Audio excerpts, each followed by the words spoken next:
89.1 여러분과 함께하는 영주 FM 같이 웃고 같이 들어요. 영주의 얼굴 89.1.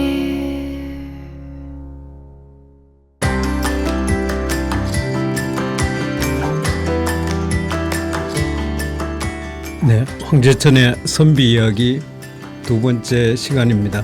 김수종 기자가 같이 하고 있습니다. 감사합니다. 김수정입니다. 오늘 뭔 얘기를 하죠? 네, 지난 시간에는 해헌 안양 패러다임을 바꾼 해헌 안양, 그 패러다임을 바꾼 거는 지금은 뭐 6.25의 한 학설이라고 말하는 사람도 있지만은 당시에 성리학이라는 그런 학문을 도입해서 기존의 고려, 망해가던 고려를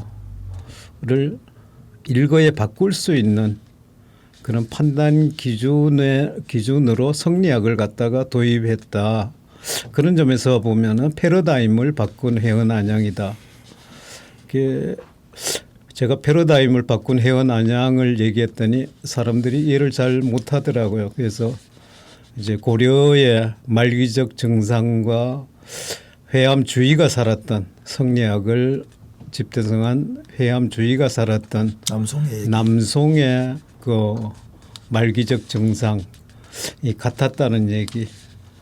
이제 거기에 대해서 하나의 돌파구 또는 뭐 세상을 바꾸고자 하는 그런 차원에서 회암주의와 해헌 안양이 이제 성리학을 기반으로 했다. 이제 그런 얘기를 했습니다. 그리고 실제 보면은 자기가 뭐 하겠다 해갖고 나라가 세상이 바뀌지는 않잖아요. 네, 그렇습니다. 그걸 갖다가 바뀌도록 하기 위해서는 결국은 사람들의 교육이 필요했고 그 교육을 또 당시 어려운 상황에서 정말 재능 있는 사람들이 그 공부를 하기 힘든 상황에 있는 재능 있는 사람들도 공부를 할 수 있게끔 장학금을 지급하기 위해서 사상 초유 어쩌면은 지금까지 유일무이한 웬만한 나라의 규모에서는 유일무이한 그 전 공무원이 출연한 장학재단을 만든 해헌 안양.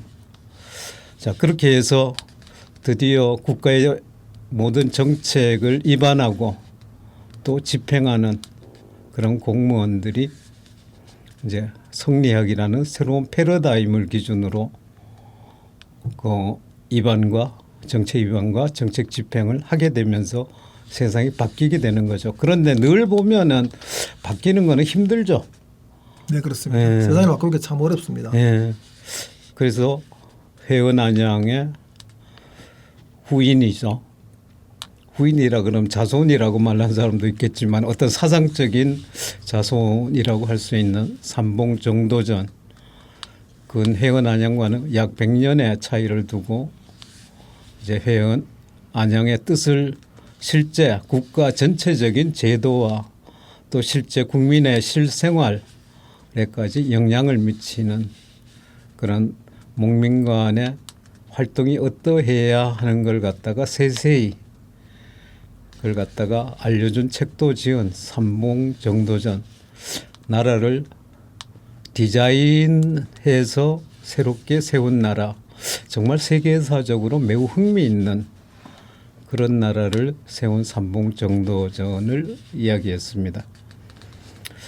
보면 두 분 다 우리 영주시, 당시에야 영주시가 아니었지만은 우리 영주 지역이 낳은 정말 걸출한 사람들이죠. 역사의 물꼬를 갖다가 바꾼 사람들이라고 할 수 있습니다.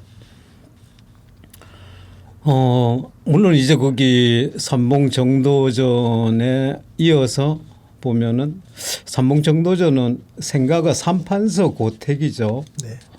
예, 지금 이제 구학공원에 구학공원 강변에 있습니다. 예, 예전에는 그 위치는 이제 지금은 구학공원으로 바뀌어 있지만 구성산성 안에 있었죠. 구학공원도 예전에는 공원이라고 안 했는데 일제강점기부터 공원이라고 했죠. 구학산이었죠. 보면은 그게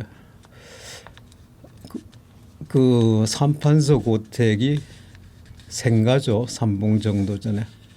또 거기에 또 하나의 걸출한 인재가 그 삼판서 고택에서 태어납니다. 먼저 삼판서 고택에 대해서 이야기를 하면은 판서가 세 사람이 나온 오래된 집이라는 거죠. 네. 판서가 세 사람. 제일 먼저 이제 판서를 한 분은 삼봉정도전의 부친인 부친이고, 그리고 또 그 다음에 판서를 한 분은 이제 삼봉의 매부죠. 황유정 판서. 그리고 황유정 판서가 판서의 외손자인 이제 김담. 네, 김담. 예, 김담의 호는 이제 문절 거기 무성원인데, 무성원은 당시의 기록으로는 무성원이란 호가 안 보이더라고요. 조선 후기에 와서 이제 무성원이란 호가 보이고, 아마 후손들이 호를 지어서 바쳐서 그런 거죠. 그래서 무성원 문집이라든지 이제 뭐 그때부터 무성원이란 말을 쓰고, 통상으로 볼 때는 문절공, 국가에서 준 시호죠. 왕이 준 시호 문절공을 갖다가 많이 쓰고, 심지어는 김담을 선생으로 호칭할 때도 예전에는 문절공 선생이라고 했어요. 무성원 선생이라고 안 했어요.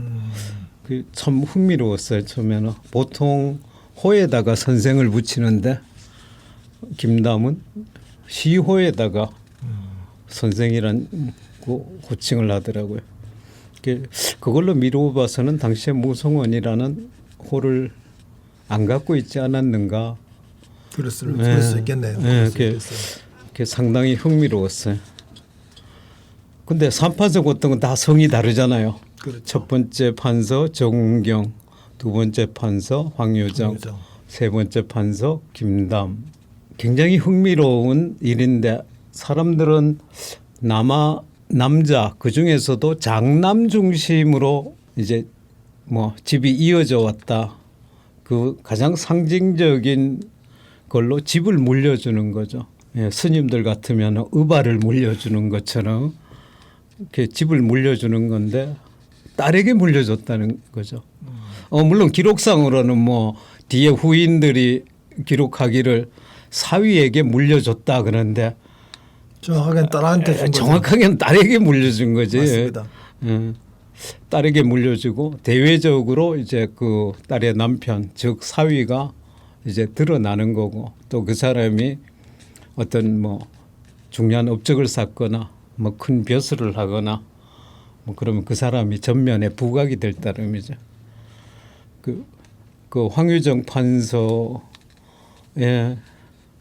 또 보면은 딸에게 그렇죠. 집을 또 물려줬어. 그 사위가 선성김 씨죠. 그렇죠. 그 문절공 선생의 아버지죠. 보면 외손자였어요.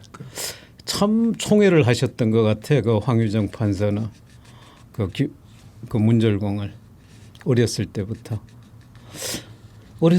뭐 똑똑했기 때문이라고 얘기를 하겠지만은 어렸을 때야 전부 다 똑똑하죠.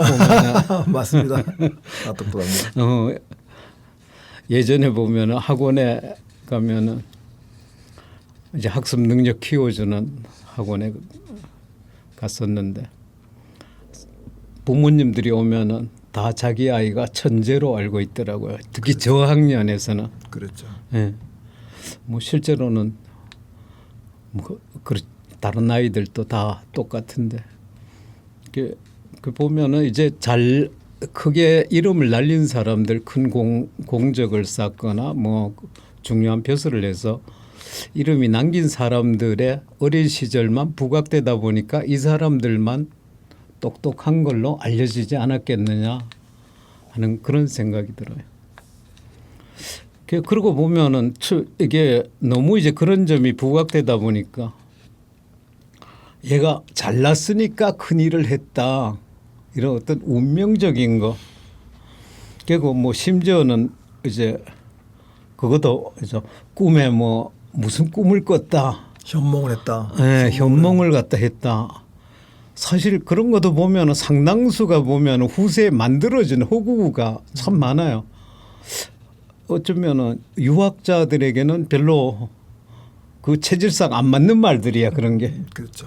근데 이제 심지어 유가 집안에도 그 이름난 선비의 자손 집안에도 뭐 꿈에 현몽을 어떻게 해갖고 뭐 이제 딱 이제 그런 얘기가 나오는데 이분들이 중시했던 그런 학문이라든지 어떤 가치관이라든지 이런 거 봐서는 안 맞는 것 같아요. 그렇죠. 사실 선비는 출생보다는 죽음을 갖다가 더 의미를 갖다 뒀죠. 그러니까 뭐 죽은 게 뭐 좋다라든지 이런 게 아니라 죽음이 전 굉장히 안타까운 거예요. 출생을 하면은 뭐 그냥 돌잔치나 뭐 100일 뭐 이제 이런 거 그냥 잔치 한 번으로 끝나잖아요. 그냥. 네. 네. 그리고 뭐 주변 사람들 별로 없잖아. 주로 가까운 이제 친척들이 돌잔치나 이런 걸 하는데 죽음에 대해서는 다른 사람들까지 오죠. 또 죽음에 대해서는 그 돌아가신 분의 돌아갔다는 표현 자체도 어쩌면 유학자들과는 안 맞아요. 그냥 타계죠. 이 세상을 뭐 떠났다. 저 세상이 있는지 없는지는 모르겠어. 그냥 네. 졸했다, 죽었다 이제 이런 거죠. 그 죽었다의 높임말로 돌아갔다 하는 것도 사실 안 맞는 표현이에요. 그냥 이 세상과 이별을 했다. 이게 어쩌면 선비들에게는 가장 정확한 표현이죠. 그래서 이 세상과 이별을 하니까 지금의 나와는 이제 끊어진 거죠. 소통이 끊어진 거죠. 그게 안타까워. 근데 어떤 사람에게는 엄청 안타깝고 어떤 사람에게는 약간 안타깝죠. 엄청 안타까운 사람들은 대체로 뭐 친하게 지냈다. 뭐 이런 것도 있겠지만은 더 중요한 거는 친하게도 지냈지만은 이 사람이 세상을 위해서 어떤 역할을 했다. 어떤 공적을 쌓았다. 이런 게 굉장히 중요한 기준이었어요. 보면은. 그러고 보면은 이제 죽음이 돼서 끝난 거지. 끝난 그 시점이 매우 중요한 거예요. 근데 그게 어떤 의미로 더 중요한 건가 하면은 끝날 때까지 이 죽은 이가 무언가를 했다는 거지. 세상을 위해서. 뭐 그걸 갖다 그래서 죽어서야 멈추었다. 이런 말을 해요. 정말 죽어서야 멈추었다는 말을 듣는 사람들은 대단한 사람들이죠. 결국은 다른 말로 바꾸면은 죽을 때까지 뭔가를 치열하게 뭐 했다. 네, 그런 추구를 얘기죠. 했다는 거예요. 네.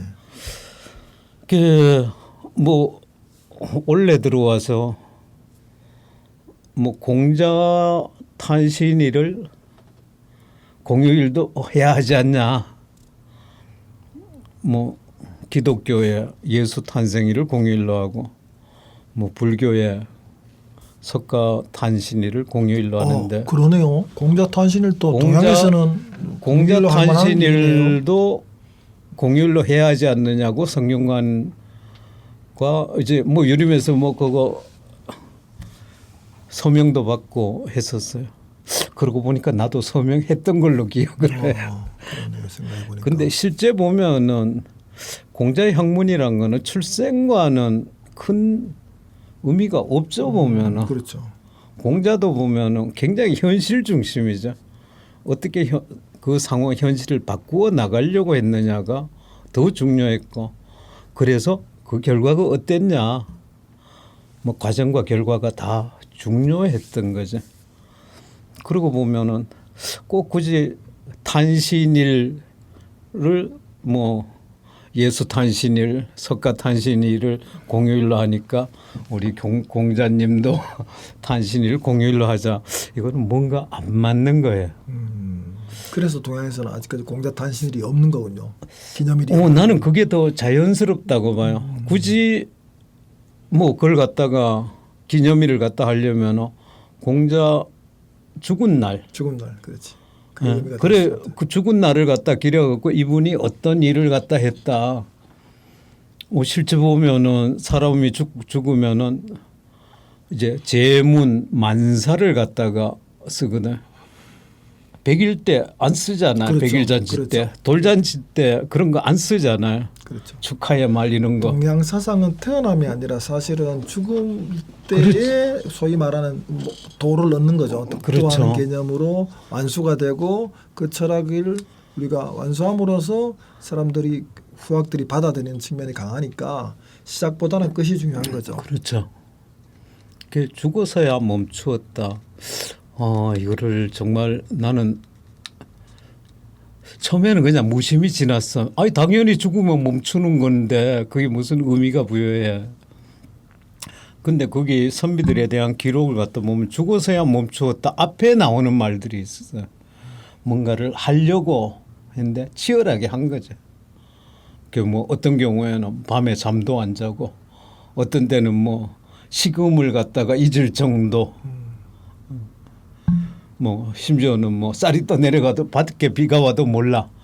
모르는 거지. 무시하는 게 아니라 그렇게 노력하다가 죽어서야 멈추었다. 와, 그렇게 생각하니까 정말 선비들에 대해서 내가 이해하지 못했던 것들이 많이 보이더라고요. 그걸 갖다 보면서 서원, 지난 시간에 소수 서원에 대해서도 이야기를 했는데 원래는 이제 백운동 서원이었죠. 서원도 보면은 이제 사립이죠. 그 전에는 공립만 있었고 그 실제 그 만들 때 보면은 공립이 교육은 다 공립인데 그게 당연한 건데 사립이 왜 필요해? 왜 쓸데없는 걸 만들어라는 비난을 사실상 했었죠. 보면은 그렇겠죠. 그 신재 주세붕의 글 보면은 뭐 그렇지만 나는 이래 추진했다 뭐 자기 무용담처럼 이제 하는 말하는 구절도 있고 한데 사실은 신재 주세붕에게는 뭐 거기 저쪽에 단산 쪽에 이제 그 후손들이 살았던 황빈 선생 같은 사람들, 그거는 이제 부자죠. 큰 돈을 갖다가 기부를 갖다 했죠. 소성원을 짓는데 그분이 기부를 갖다 하니까 다른 사람들도 하는 거지. 물론 자기 형편에 뭐 맞게 한 것도 있고 오버해서 한 경우도 있겠고 적게 한 사람도 있겠지만은 굉장히 빠르게 건물을 완공할 수 있었다는 걸로 봐서는 황빈의 요즘의 개념으로 말하면 출자죠. 황빈의 출자 이후에 급속히 출자자들이 모였다라고 봐야죠. 그러네요. 네, 그게 지지부지 늦어졌더라면 소서원 건축도 늦어졌을 수밖에 없을 텐데. 나는 몇 달 전에 황빈의 관찰이라고 해갖고 구했어. 관찰이 아니었어. 이게 그 팔아먹는 사람이 관찰이라 그러면은 편지라는 얘기인데 편지가 아니라 실제 보면 그 내용이 뭔가 하면 신재 주세붕이 죽계지에 쓴 그 내용들이야 보면은. 근데 일부 내용들이 달라요. 그 동양대 강구일 교수한테 이제 그걸 사진 찍어서 보내주고 했더니 강 교수의 의견으로는 아마 황빈 선생이 초안을 잡은 것 같다. 그럴 수 있겠네요. 초안을 잡은 거를 다시 수정해서 그렇지. 세상에 내놓을 수 있으니까. 그 보면은 실제 황빈이 보면은 굉장히 소서원이 필요하다는 것을 갖다가 이미 알고 신재 주세붕이라는 이제 앞장 세울 수 있는 분을 갖다가 만나면서 그런 걸 뜻을 비전을 실현했다. 여기까지 생각을 할 수 있겠더라고요.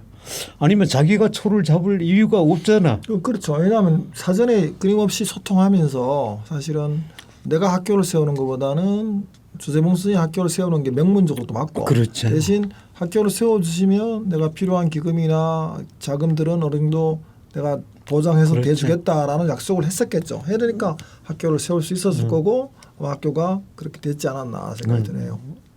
실제 신재 주세봉은 풍기군수로 오자마자 뭐 거의 그런 걸 추진했죠. 먼저 회원 안양의 사당부터 지으려고 그랬죠.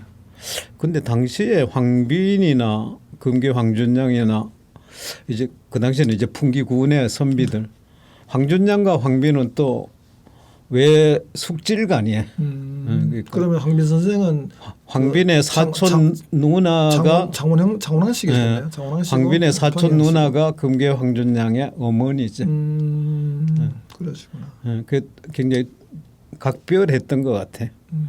그 황빈의 부친은 큰 외할아버지죠. 금계 황준양에게는 이제 그 돌아가셨을 때 보면은 제문을 엄청 길게 썼어요. 금계 황준양이 외왕부라는 표현을 갖다 써갖고 왕자를 붙였더라고. 그렇죠.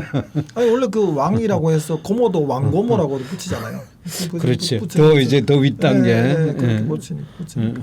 그러고 보면 왕이 뭐 크게 신성불가침은 아니네. 아 그럴 수 있네요. 제가 보니까. 그렇죠. 왕고모 뭐 그렇죠. 이제 왕고모라고 부르니까요.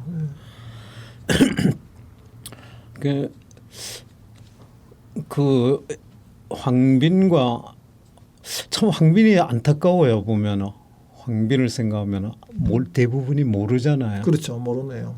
저도 황빈이라는 이름은 처음 들어보는데 네. 수능에 뭐 장원항씨 부자들이 있었다는 얘기만 들었지 그 사람 이름에 대해서는 저도 처음 들어봅니다. 황빈은 현재 같은 성으로서 후손은 남아 있지 않아요. 아 그래요? 네. 그러니까 딸은 있었지. 아들이 없었구나.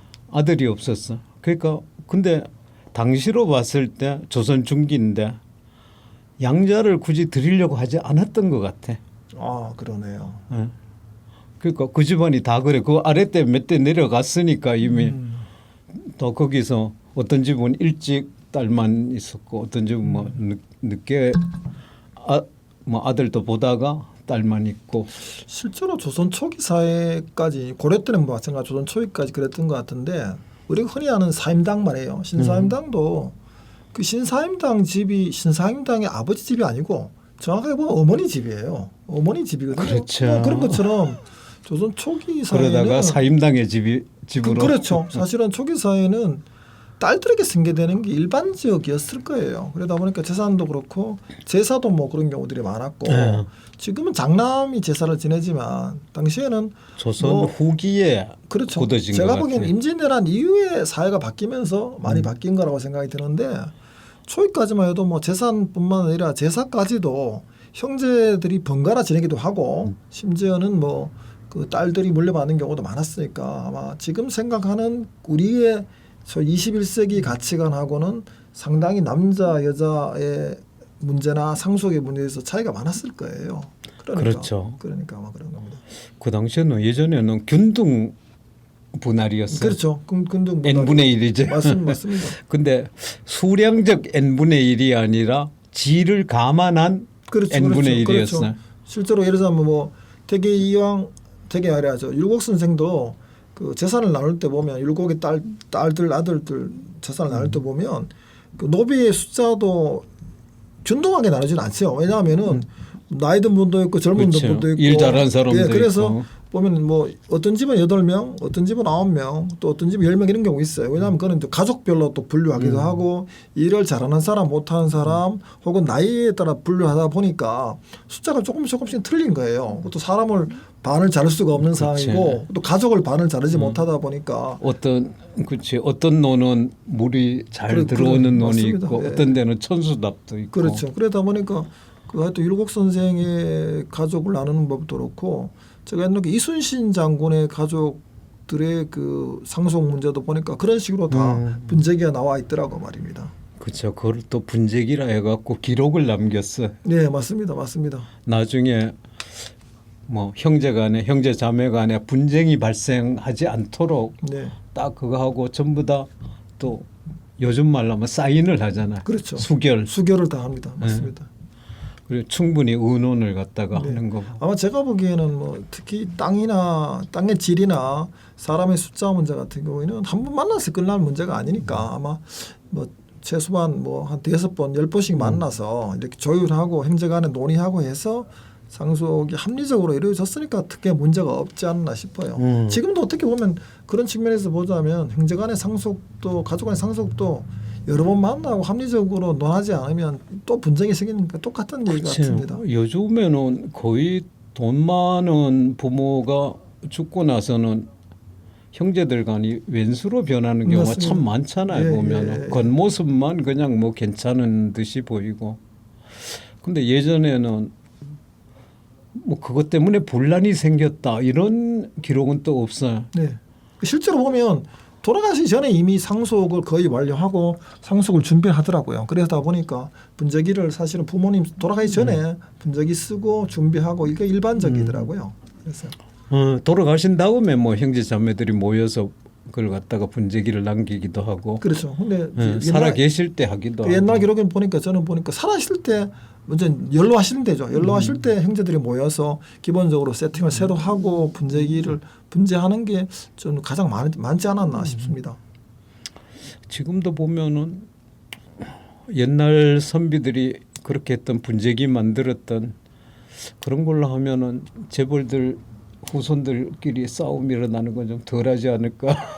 아 그런 측면이 있겠죠. 왜냐하면 근데 이제 사실은 조율이라는 게 생각보다는 돈의 문제에 좀 이렇게 좀 이기적인 사람들이 많아서 생각보다는 조율이 쉽지 않을 수도 있죠. 그래서 여러 번 만나야 되는데 제가 보기에는 부모님이 살아계실 때 제대로 좀 조율하고 하는 게 부모님 입장이 뭔지에 대해서 알고 그렇지. 그렇게 해서 부모님의 뜻을 반영을 뜻을 할 수 반영을 있으니까. 해서 좀 서로 간에 이렇게 양보하고 또 대화하면 되는데 저도 보니까 부모님 돌아가신 다음에는 사실 더 어렵더라고요. 왜냐하면 부모님 뜻이 어려우니 모르니까 모르는 그렇지. 상황에서 뭐 이러자면 뭐 상속이라든가 전반적인 문서가 있다도 모를까. 그렇지 않으면은 좀 그런 분쟁이 생기는데 제가 옛날 저로들 보니까 다들 대부분이 물론 돌아가신 다음에 있긴 하지만 살아계실 때 말년에 이렇게 분재기를 써서 나누고 조율하고 하는 것들이 생각보다 많았습니다. 네.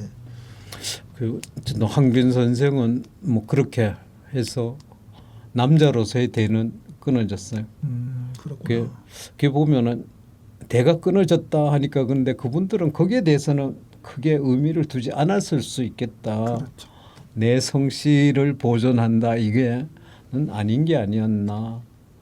뭐 내 딸한테 갖고 뭐 외손자한테 또 해주고 그러니까. 또 성이 달라도 그거는 뭐 제가 또 다른 얘기인데 재밌는 게 보니까 일본하고 중국 말에는 외손자, 친손자라는 구분이 없더라고요. 저도 깜짝 놀랐어요. 최근에 알았어요. 명칭이 없다는 거네. 그러니까 일본 말에는 외손자, 뭐 친손자라는 개념이 없어요. 그러니까 다 손자예요. 중국 말에도 그렇더라고요. 그래서 제가 뭐 일본의 뭐 누구 총리의 손자, 뭐 죽은 아베 총리도 할아버지 누구의 손자라고만 나와. 그래서 이상하다. 왜 성이 틀린데 손자일까? 한국식으로는 외손자인데 그애들은 그냥 손자라고 하더라고요. 그러니까 일본 사람들한테 친한 사람 물어봤어요. 이게 외손자가 아니냐니까. 외손자, 친손자라는 말은 일본에는 그런 말 자체가 없어요라고 하더라고요. 그냥 손자래요. 그러니까 한국 사람이 유별나게 이렇게 친손자, 외손자를 구분하는데 아마 한 4, 5년 전에 한국도 거의 바뀌었죠. 이제 외손자, 친손자 구분하지 말고 할아버지, 외할아버지 구분하지 말라고 지금 정부에서 권고를 하고 있어요. 그렇게 바뀌었으니까 저도 그게 이제는 맞지 않나 싶어요. 왜냐하면 이제 자식을 하나 둘밖에 안 낳는데 외손자 친손자 구분하는 것 자체가 이제는 의미가 없는 세상이 아닌가 싶은 생각이 들고 앞으로는 또 나도 이제 딸들 아들한테도 상속이 골고루 갈 거고 또 딸들도 권리를 가지고 있는 거니까 좀 그렇게 바뀌지 않을까라고 저도 기대를 해봅니다. 어쨌든 황비는 그렇게 거금을 뭐 이제 소송은 질 때만 거금 출연한 게 아니라 풍기향교를 옮길 때도 거금을 출연했거든. 당시에 풍기향교가 신제 주세붕 의원이 어디인가 하면은 지금의 뭐 인삼 시베지라고 이제 알려진 금계 1, 2의 한 골짜기에 있었어요.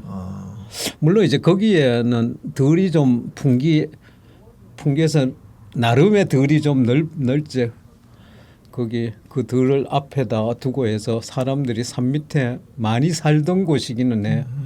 그 풍기 읍치 거기에 그러니까 공부하긴 좋을지 몰라도 소위 말하는 교통이나 내왕하기엔 좀 불편한 터였는데 그걸 지금 좀 넓은 터로 옮겼다는 거죠. 근데 이제 향교라는 거는 공립학교라는 거는 사람들이 많은 곳에 그렇죠. 보통 세워요. 예, 그러니까. 근데 이제 거기는 좀 궁벽진 곳이라고도 할 수 있어요. 그렇죠. 왜냐하면은 군수가 거처하는 관아랑 거리가 멀잖아요. 거리가 좀 있으니까 그를 갖다가 지금의 항공고등학교 그 자리로 옮겼죠. 예, 그 자리로 옮겼죠. 항공고등학교의 상당수 부지가 지금도 풍기향교 땅이에요. 맞습니다. 지금 항공고등학교 뒤쪽에 풍기항교도 있고 지금은 뭐 문이 닫혀 있어서 일반인들이 못 들어가지만 옛날 60년대, 70년대, 80년대까지만 해도 그걸 뭐 음악실로 쓴다든가 풍기 고등학교에서 뭐 여러 가지 활용을 해서 쓴 적이 있었죠. 근데 지금은 뭐 문화재 보호법 이런 것 때문에 활용은 하지 못하고 보기만 하고 이렇게 시스템이 바뀌었습니다. 실제 활용을 해야지. 활용을 해야죠. 사실은 하는 게 맞다고 저도 생각을 합니다.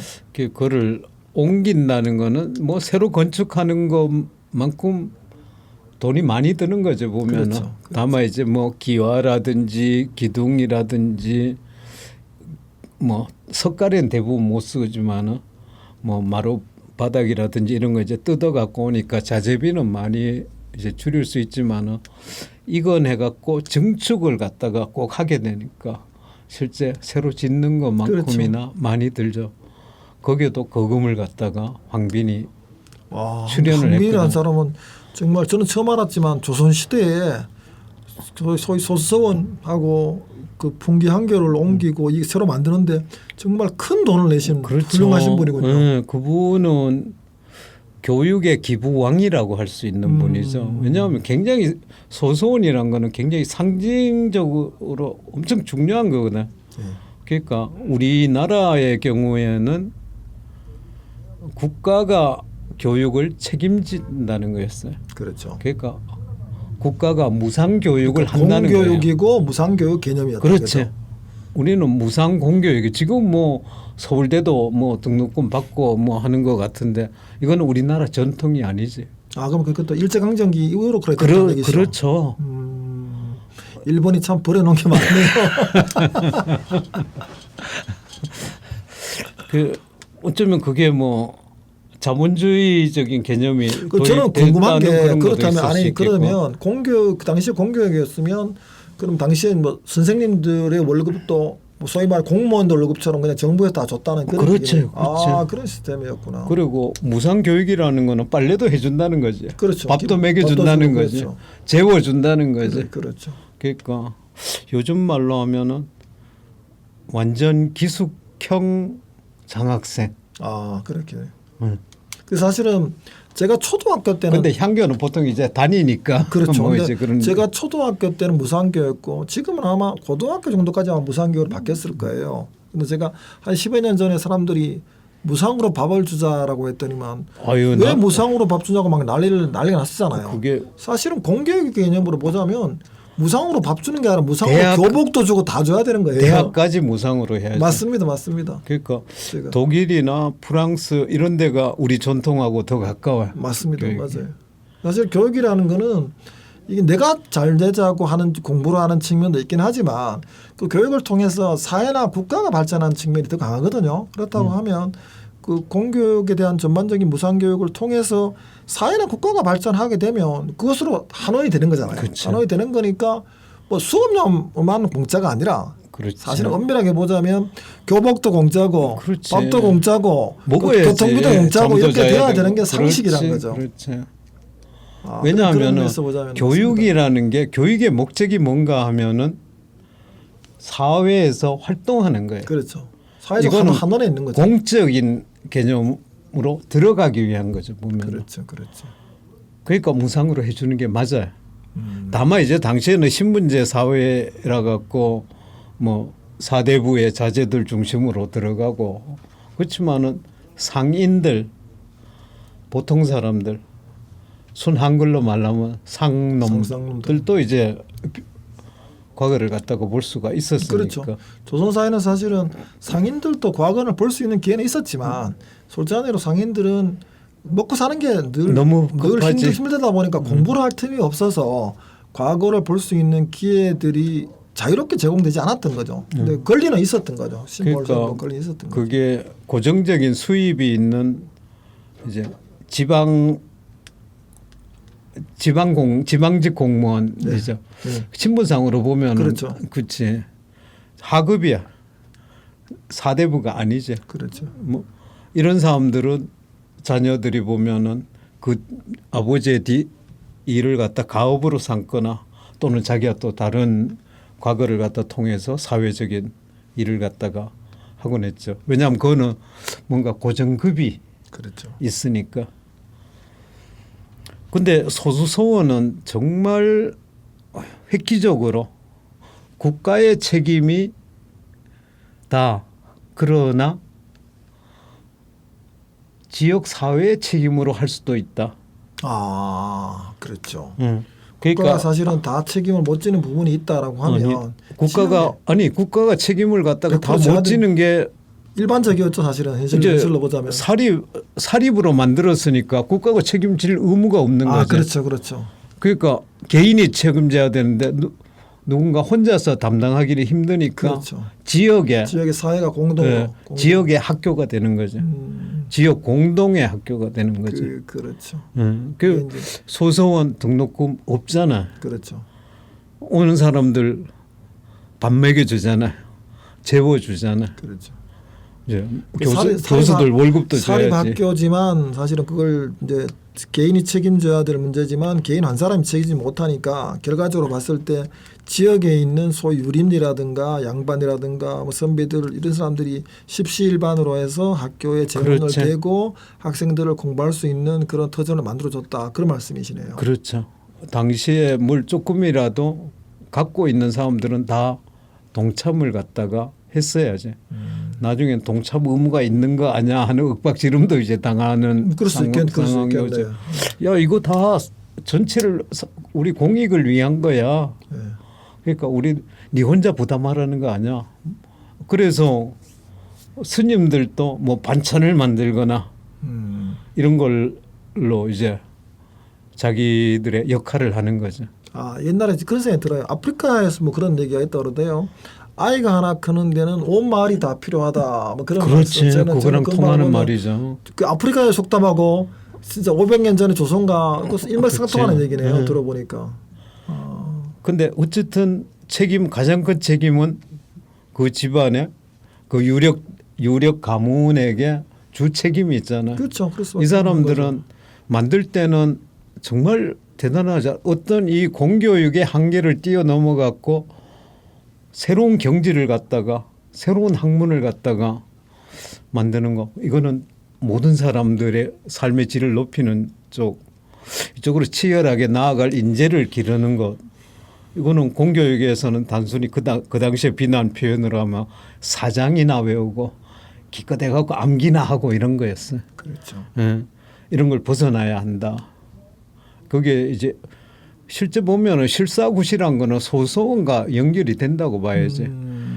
그런 거 그냥 옛날 거 그냥 단순히 암기만 해서는 안 된다는 거죠. 그러니까 사실 말하면 그 향교라고 해서 공교육이 무상교육이 있었지만 그것을 탈피하고 서원이 생긴 사립대학에 생긴 이유는 역시 학문의 쓰임이나 실사구시로 봤을 때는 공교육이 가지는 한계가 분명하기 때문에 사람들은 이게 사교육도 이런 식으로 필요하다라고 해서 보강 기능으로 생겼다. 그런 말씀이거든요. 그렇죠.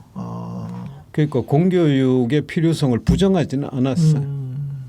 뭐 세상엔 또 다 장단점이 있고 양면이 있는 거니까 말입니다.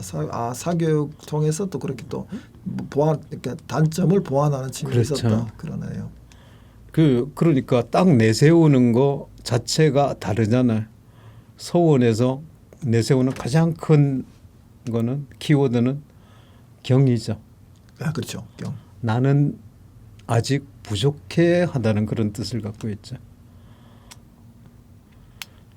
근데 어쨌든 참 보면은 소서원을 갖다가 지을 때 그 가슴 벅차던 그 이상이 시간이 지나면서 현실적인 부담으로 다가와요. 그렇겠죠. 돈을 내야 하는데 없으면은 꿔서라도 내야 하나? 나 말고 다른 사람도 책임이 있는데 뭐 이런 거 눈치 보는 것도 그렇죠. 저절로 이게 생기죠. 선순환이 잘 될 때는 문제가 없는데 어느 날 갑자기 조금 삐걱대기만 하면 생각보다 좀 이렇게 어려움들이 생기거든요. 뭐 그렇다고 황빈 같은 사람은 이미 기부를 많이 했으니까 그 사람한테 또 기댈 수도 없는 거고. 이때 뭐 그때 뭐 큰 부자가 있었더라면 또 모르지만은 그렇죠. 실제 그게 없던 시절이죠. 여기에 큰 농토가 있는 것도 아니고. 그때 구세주가 나타나죠. 그게 누굽니까? 태계 이황. 아, 이황 선생. 태계 이황이 풍기 군수로 와요. 그 전에 단양 군수를 하다가 자기 형이 도지사로 오니까 그렇죠. 군수를 반납하고 형과 내가 같은 곳에 있다. 내가 형한테 보고를 한다. 이거는 뭔가 중간에 부정이 개입할 소지가 있다. 또는 부정이 개입 안 한다 하더라도 사람들의 의심을 갖다가 받을 수 있다. 그렇죠. 또 다르게 보면은 알게 모르게 형이 나를 봐줄 수 있다. 봐줄지도 모르잖아.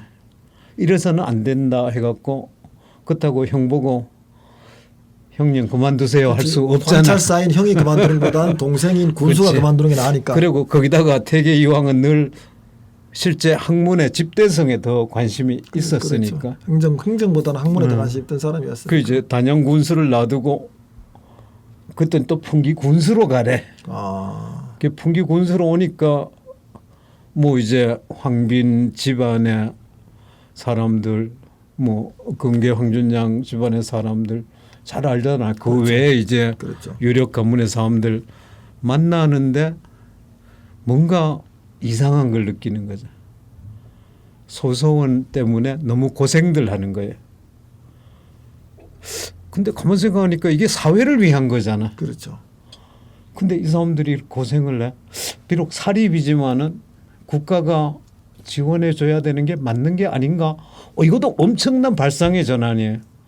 사립은 네가 만든 놈이 책임져야지라고 할 수 있잖아요. 등록금 받으면 그게 가능하겠지만은 그렇죠. 그게 아니니까. 그게 아니잖아요. 공적인 그런 목적을 갖다 했으니까 비록 교육의 비전이 좀 다르다고 하지만 큰 범위 내에서는 같은 건데 나라가 해줘야 하는 거 아닙니까? 라고 이제 관찰사 당시에 경상도 도지사한테 그렇죠. 상주에 있는 관찰사한테 보고를 했겠죠. 얘기를 하죠. 편지를 편지를 쓰고 건의문을 갖다 한 거죠. 그러니까 태계 이황이 상소를 한 거는 아니야. 이제 관찰사 심통원이 관찰사였는데 심 관찰사한테 이제 그 얘기를 갖다가 하니까 양반도 내가 미처 몰랐네 하는 거지. 아니면 맞아 나도 뭐 이제 그런 느낌을 있었어라고 했겠지.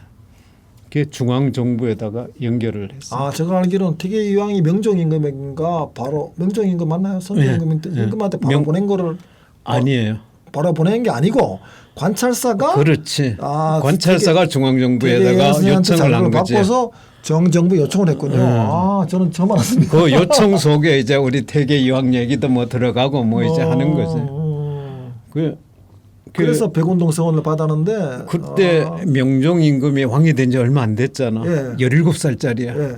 그래서 소서원. 그래서 이 사람이 생각하기에 교육이 중요하다는 거는 머릿속에 꽉 차 있는 거예요. 근데 새로운 교육의 비전을 제시하는 게 생겼어. 이건 당연히 나라에서 도와줘야 하지 않을까라고 생각했을 것 같아요. 그래서 뭐 그 당시 요즘 말로 하면은 전액 국가 재정 지원 대학으로 지정하는 거죠. 그러니까 옛날식 개념으로 하면 땅을 주고 땅을 경작할 사람을 주고 뭐 책을 내려보내고. 그렇구나. 네. 저는 개인적으로 명종임금이 잘한 게 크게 보면 두 개 있다고 생각하는데 하나가 백운동 서원을 소서원으로 사역해 준 거죠. 또 하나가 뭐냐라고 그러니까 사립에다가 국가 재정을 투입한다는 그렇죠. 굉장히 발상의 전환이에요. 그거 하고 두 번째는 그 황준양 선생의 상소문을 단양 군수로 황준양의 상소문을 보고서 단양을 10년 동안 면세해 준 거죠. 그렇죠. 이 두 가지가 면세뿐만이 아니라 부역까지 면해줬죠. 그렇죠. 그래서 옛날에 부역이 엄청 많았거든요. 면세와 부역을 해준 이 두 가지 사건이 저는 명종님이 굉장히 잘한 일이라고 생각을 하거든요. 그렇죠. 늘. 그거는 정말 백성들에게 막바로 혜택이 돌아가는 거죠. 그렇죠. 별로 힘도 없고 어떻게 보면 좀 능력도 없는 임금이었긴 하지만 그런 결단들은 대단한 사람이었다는 생각이 들어요. 어렸을 때 또 똑똑한 것 같아. 그렇죠, 그렇죠. 어렸으니까 또 그럴 수도 있죠. 그렇습니다.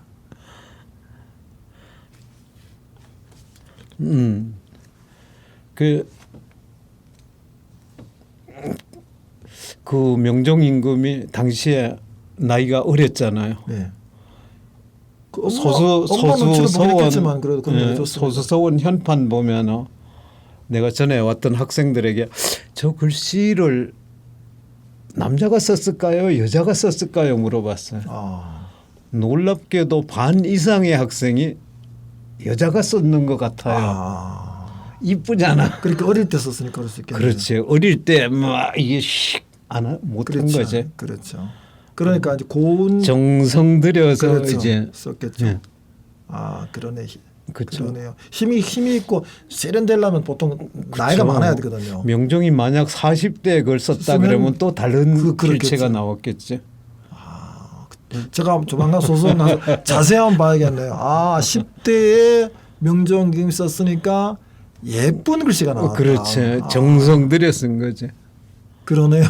제가 생각해보니 그러네요. 정성 들여서 정자로 쓴 거지. 또 좋게 해석하자면 10대에 명종이 썼으니까 학생도 예쁘게 열심히 공부 잘하라 뭐 그런 의미도 그치. 뭐 표현할 수도 있겠지만 그렇지. 10대에 명종이 썼으니까 아마 40, 50대에 썼더라면 글씨가 아마 뭐 정말 용이 날아가는 그런 글씨를 썼겠죠. 그럴 수 있네. 이제 다만 이제 거기 보면 명묘 어필이라고 썼거든. 명묘라는 거는 명종이란 얘기지. 예, 그렇죠. 예, 그게 이제 그 왼쪽 하단에 쓰여 있는 걸로 봐서는 작게 돌아가신 뒤에 그 현판을 만든 게 건가 아니면은 돌아가신 뒤에 그걸 새로 새겨서 붙인 게 아닌가 그렇겠네요. 하는 그런 생각이 들어요. 처음에는 아마 그냥 그것만 있었을 거예요.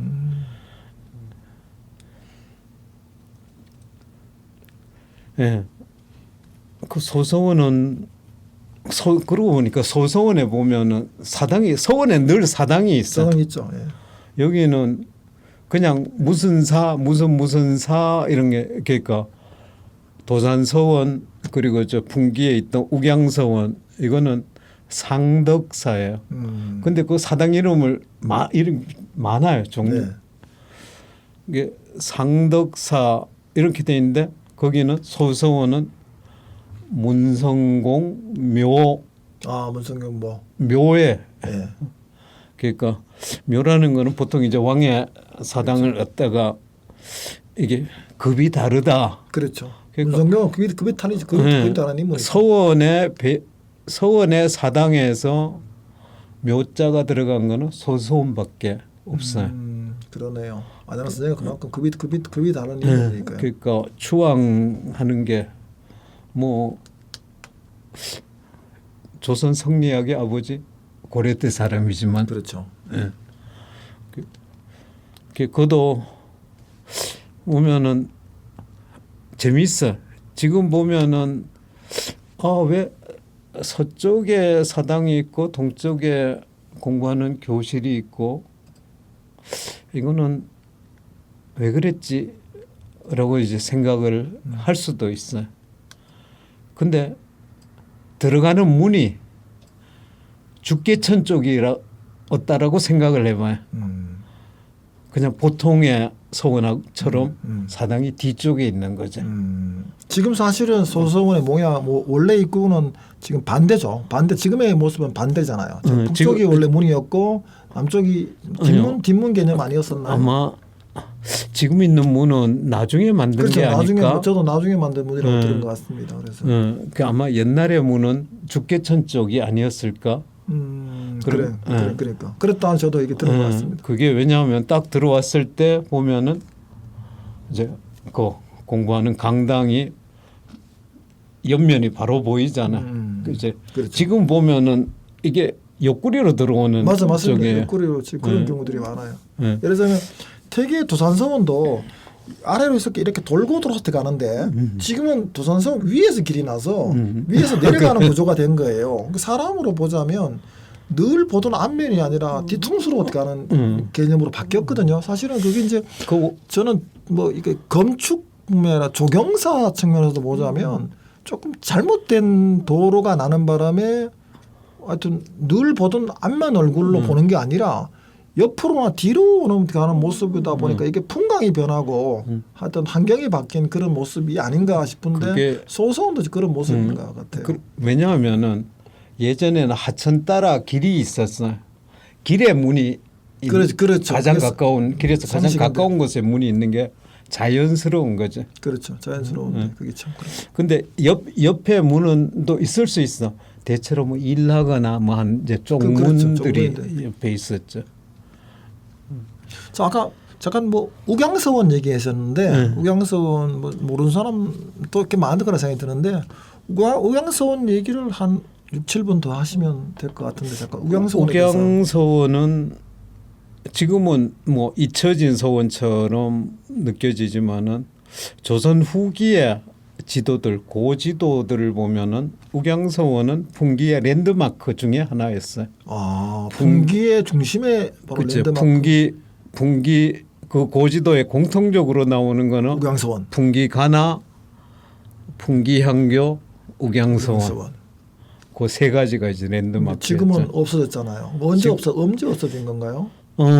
그 흔적이 욱양서원은 이제 대원군 때 철폐가 됐고 그 당시에 철폐했다 그러면 전부 이제 평지로 만들어 그런 건 아니죠. 그를 갖다가 이제 사람들이 그렇게 생각하게끔 교육이 이루어지고 있고 나도 그렇게 배웠다는 느낌이 드는데 대원군 때 이제 우리 옛날 사람들이 무식하지 않은 것 같아요. 우리나라 사람들이. 그렇죠. 그러니까 서원의 상징인 들어가는 문, 커다란 문 이거 없애고 유정루라고 하는 루가 있었어요. 네. 그 지금 그 루 밑에 있던 기단 4개 중에 3개는 지금 금양정사로 옮겨 놓았는데 그리고 상덕사 사당을 갖다가 이제 부시고 나머지 건물은 그대로 있었겠죠. 그냥 활용하는 거지. 뭐 살림집으로서 그냥 뭘 갖다가 행사를 하거나 뭐. 근데 대원군의 서슬 포른 시절이 얼마 못 갔잖아요. 그렇죠.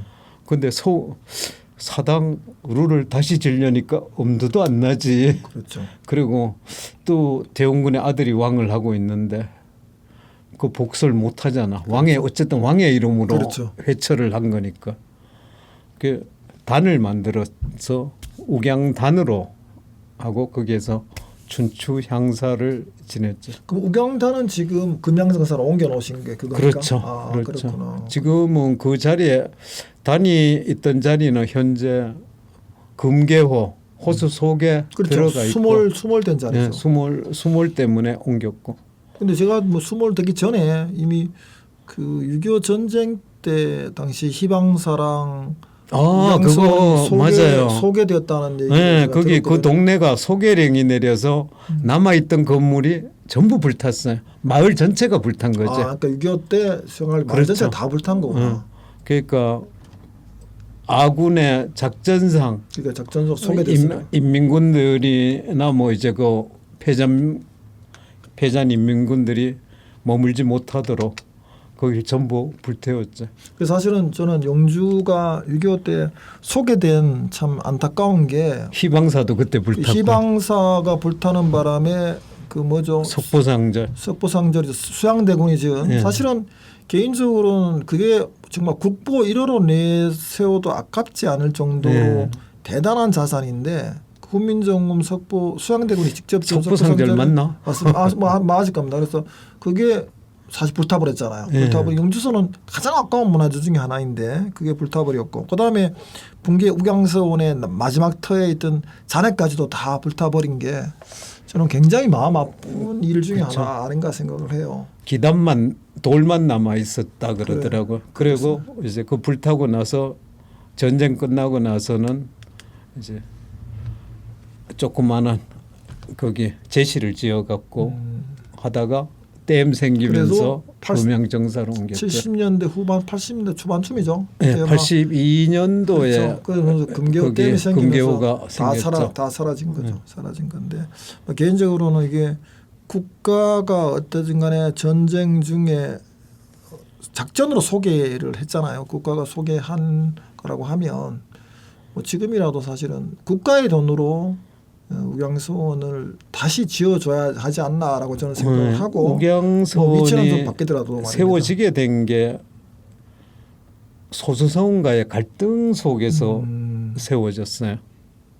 지금 말할 시간이 될까요? 2분 2분 더 걸릴 것 같네. 짧게 1분만 거기 하시죠.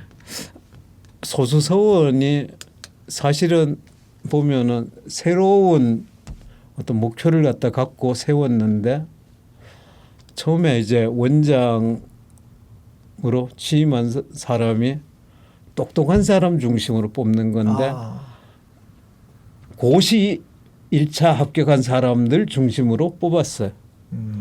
이게 문제가 됐죠. 소위 시험 보기 위한 학교로 다시 그렇죠. 변질화 됐고 지금 서원이라는 거는 사립학교를 만든 거는 공교육에서 다루지 않는 공교육과는 다른 방향을 공교육에서 못하는 방향을 갖다가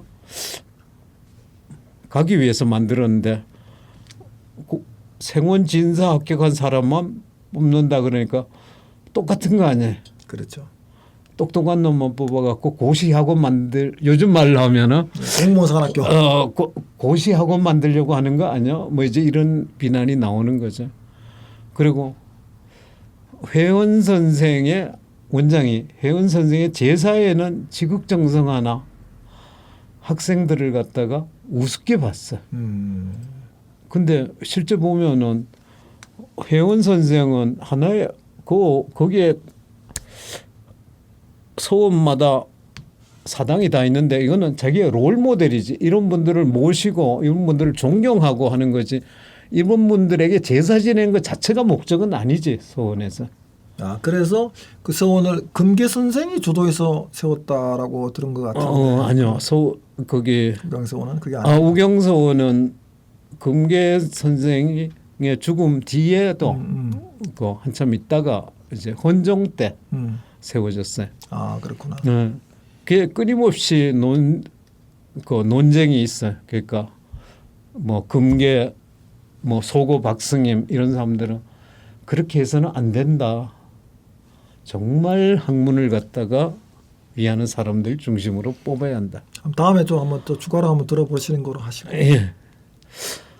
시간이 다 되었습니다. 이게 말이 막 발동이 붙으려 그러면 한 시간이 휙 지나가 버리네요. 예. 황제천의 선비 이야기 두 번째 여기서 마치겠습니다. 감사합니다. 영주 FM 우리 지금 당장 만나요. 여러분과 함께하는 날 바로 89.1 낮에도 이른 밤에도 영주 FM 89.1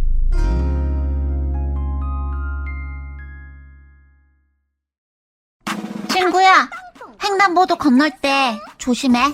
괜찮아. 자동차는 교차로 우회전할 때 무조건 멈춰야 돼. 하지만 우리가 키가 작아서 차들은 우리가 잘 안 보인대. 차들이 우리를 못 본다니까 더 무섭네.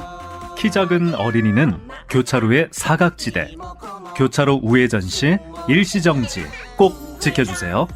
할 때는 잠시 멈춰주세요. 이 캠페인은 한국공동체 라디오방송협회와 TVN 한국교통방송이 함께합니다. 엄마 아빠 이모 고모 숙모 삼촌